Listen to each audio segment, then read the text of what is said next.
핵심 요약. 생이새우는 물맛댐이 아주 중요하다.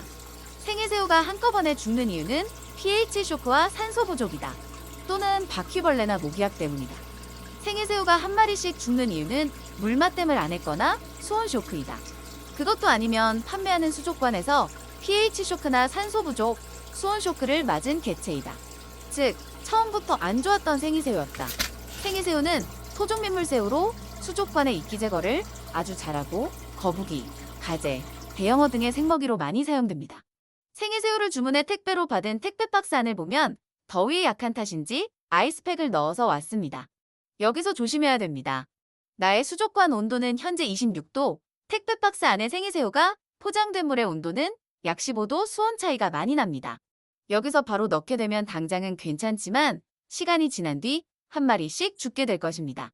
생이새우가 재미있는 게 낮은 온도에서 높은 온도로 이동할 경우 잘 죽지만 높은 온도에서 낮은 온도로 가면 잘 죽지 않습니다. 생이새우 물맛댐은 시간을 두고 천천히 하는 게 좋습니다.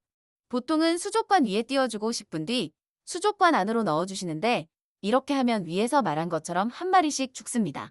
그럼 생이새우 입수하는 방법에 대해서 알아보겠습니다. 아이스팩과 함께 온 생이새우를 통으로 옮긴 후 상온에서 1시간에서 2시간 정도 방치하여 수온을 천천히 올려줍니다. 그리고 종이컵으로 한 컵씩 10분마다 수족관 물을 생이새우가 든 통으로 옮겨줍니다. 이렇게 1시간을 물맛댐 해주시고 생이새우만 건져 넣어주시면 됩니다. 수족관에 넣은 후 적어도 12시간이 지난 후에 사료를 지급하시면 됩니다. 만약 다음날 생이새우 대부분이 죽었다. 그러면 보통 수초 수족관이거나 작은 크기의 어항에 많은 수의 생이새우를 넣은 것입니다. 수초 수족관의 경우 원인을 2가지 정도 생각할 수 있습니다. 첫 번째는 pH입니다. 수초 수족관은 대부분 pH가 낮아 아무리 물맛댐을 하더라도 수초 수족관 pH보다 높을 수밖에 없습니다. 생이새우는 대부분 pH 중성에서 양식을 많이 하여 산성도가 높은 수족관에 넣을 경우 pH 쇼크가 올 수밖에 없습니다. 이럴 경우 조금 더 시간을 가지고 물맛댐을 해주셔야 됩니다.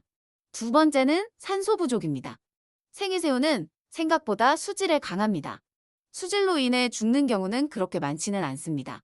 수초 수족관은 산소가 부족한 경우가 많습니다.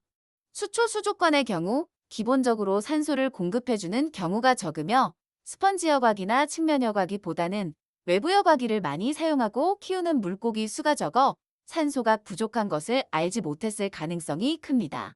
이끼 제거를 위해 생이새우를 많이 넣은 경우 저녁 시간 수초 수족관에 가득한 수초들이 호흡을 하기 시작합니다. 수초의 호흡은 수족관 안에 산소를 소비하고 이산화탄소를 발생시켜 용존산소를 급격히 낮춥니다.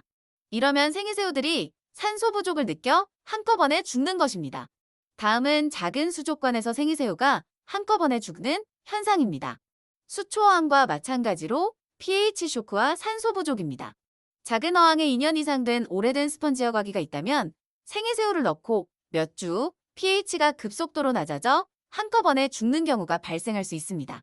그리고 30큐브, 28도의 환경에 100마리의 생이새우를 넣고 에어펌프가 작고 약하다면 산소 부족으로 죽었을 가능성이 매우 높습니다. 생이새우 개체 크기가 크고 수온이 높을수록 산소 소비량이 높아져 큰 생이새우 먼저 죽는 경우가 많습니다. 물론 큰 생이새우가 죽는 경우는 오래 살아 자연사했을 가능성도 있지만 한꺼번에 죽는 경우는 산소 부족일 가능성이 높습니다. 그리고 마지막으로 생이새우가 한꺼번에 죽는 이유는 바퀴벌레 약이나 모기약이 수족관에 노출되었을 경우 한꺼번에 죽는 경우가 있습니다. 이처럼 생이새우가 죽는 이유에 대해 알아보았습니다. 생이새우는 물이 잘 잡힌 수족관에 물맛댐과 산소 공급만 잘해준다면 무한 번식이 가능한 개체입니다. 그럼 모두 생이새우 폭번하세요. 구독과 좋아요는 영상을 만드는 데 큰 힘이 됩니다. 감사합니다. 질문하세요.